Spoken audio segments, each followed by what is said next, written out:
else you know. Back out on the road, spending the money just how they wanna. Starting up all the drama.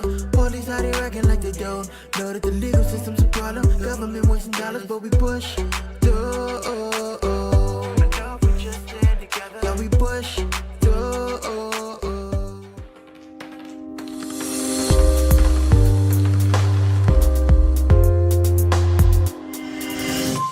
Hi you guys, I am Leonie. I'm Tiana. Welcome to PushThru Talk. We are here with the beautiful Meagan Good. Thank you so much for being with us today. Thank you for having me Yay, with you guys we're today. so excited to get to interview you. Excited. First, I guess we want to definitely say thank you for participating on our panel for Sisters in Power. We try to strategically pick the panel on who we think would be able to pour into women, and we are so glad you're participating in this and being able to pour into these women. So if you're not here, you missed it. So we wanted to talk about your book. Could you tell us like a little bit about your book and what's in it and what to expect? Yeah, the book is called The Wait, and it was kind of birthed out of, I basically growing up, I didn't grow up in the church, but I always believed in reading my Bible and having a personal relationship with God. More so over religion, it's always been very relationship driven for me. And I believed in waiting until you were married to have sex. And then I met my first little real boyfriend when I was 19. And I thought, oh, I'm going to marry him anyway, so it's okay. And then I think like most of us who grow up in the Christian faith, you know, you kind of go through relationships and maybe sometimes you feel convicted, maybe sometimes you don't, whatever may be the season. And for me, after my last relationship before my husband, I just got to a place where I just felt like all my relationships for the most part were good, but I felt like I wasn't doing it God's way. And I felt like a lot of the repercussions of not doing it His way, which were damage, baggage, just emotional trauma, whatever it may be. And I just decided, I was like, you know, I really want to do it His way across the board, and I really want to make a different decision to get a different result. And then I did, and I made the decision to be celibate, and God brought me a celibate man, and the journey of just being celibate together that year really allowed us to get to know each other in a deeper way than I ever had in any relationship before. Because most of the time, you know, you like the guy, you guys, you know, flirt a little bit, and you end up being intimate, and then sometimes you're with them for years at a time, and you realize towards the end of the relationship, like, wow, I don't really know this person the way that I thought I did. I'm just so physically dependent and connected to him. And, you know, you settle for things you wouldn't normally settle for. You're okay with things that you can't be okay with for long term.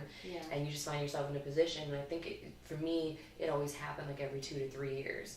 And so with being celibate, I really got to know his heart and his spirit and his soul and what we both want out of life and what we feel our purpose is and how those purposes are interconnected and intertwined. And it just was a totally different way to build a relationship, and it gave me the confidence that I needed to marry someone, because I'm a rebel with a cause. I'm very much a Leo woman. You know, ain't nobody telling me nothing. I'm gonna do it my way. I've, you know, taking care of my family, and you know, my mother has helped me have a career where I've been able to take care of myself since I was 15. So having a guy come into the equation, it's really got to be a strong relationship for me not to run all over him. And my husband definitely doesn't allow that. There's such a mutual respect, and so yeah. So anyway, all of that to say, after we had the experience and after we got married, we just felt that God was calling us to write a book about it, not to be like preachy or judgmental or tell anybody how to live their life or say you shouldn't do this or that, but more to say this is what we did, and it really was a game changer. And not just in our relationship, but it affected so many different areas in our life. It just improvement as a human being in general.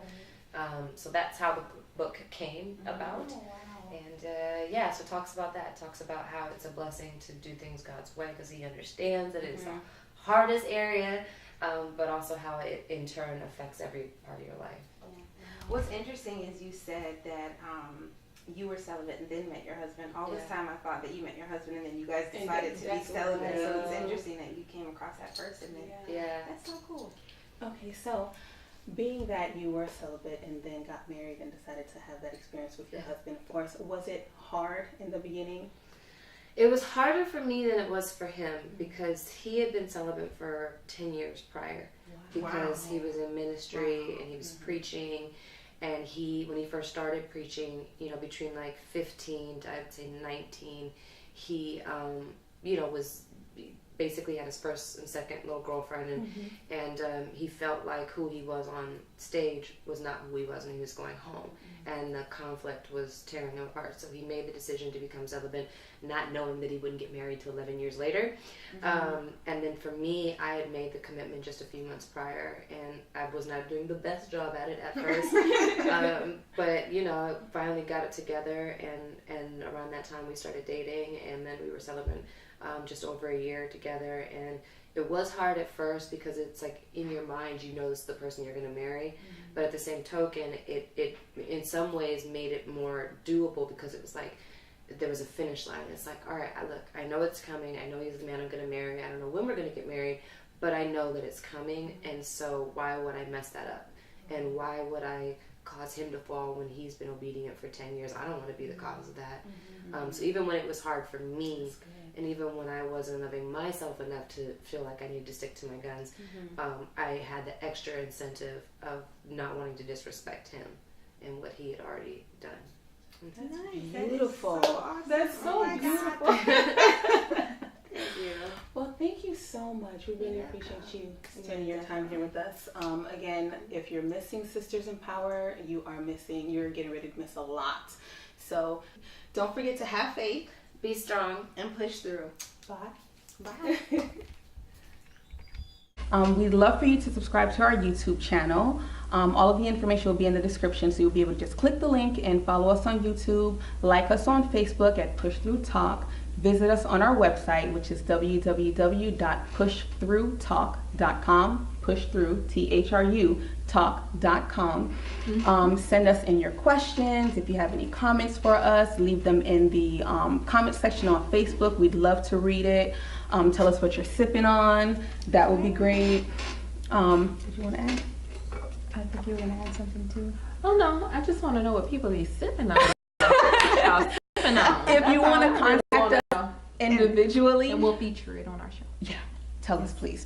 If you want to contact us individually, on our website, if you go to the contact us page, there'll be little buttons that have Leonie, Tiana, Naisha. If you want to send us in something that you'd like for us to talk about, something you want to share, maybe a story, you don't have to leave us your name. So if you want to be anonymous, just ask your question. Don't leave any other information, and that'll be perfectly fine. We won't mention you unless you want us to and try to get a shout out. We can do that as well. Thank you. Yes, thank you for joining us today. See you next time. See you next time. Ladies, don't forget, register online right now, sisempower.com. SISNPOWER.com. Get your tickets now.